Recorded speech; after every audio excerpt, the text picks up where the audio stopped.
श्रीराम अंबज्ञ। मी अश्विनी वीरा राजेसिंह डाळे, रामनगर प्रायोगिक उपासना केंद्र, जालना। आपल्याला दैनंदिन जीवनामध्ये बापूंचे बरेचसे अनुभव येतात, तसंच मला आलेला अनुभव मी तुमच्या सोबत शेअर करत आहे।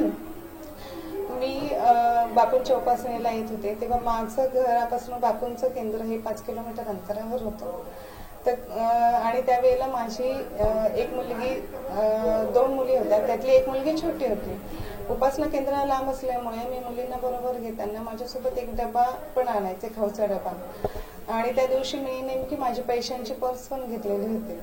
उपासना लांब असल्यामुळे जर कधी कधी उशीर झाला तर मी म्हणजे गाडीवर बसल्यावरच सुरू करायची की आपली उपासनेमध्ये खंड नको पडायला आणि आपली उपासना पूर्ण व्हायला हवी म्हणून। मी गाडीवर बसले आणि त्या दिवशी उशीरच झालेला होता।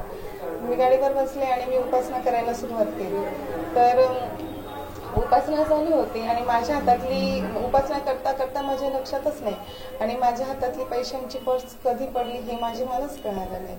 मग आता उपासना केंद्र जवळ आलं तसं आम्ही गाडी आतमध्येच जाणार, तेच एक मागून एक रिक्षा आली आणि त्या रिक्षावाल्याने आम्हाला थांबवलं। मला कळलंच नाही की यांनी आम्हाला असं का थांबवलंय। तर ते बोलले थांबा थांबा, आतमध्ये जाऊ नका।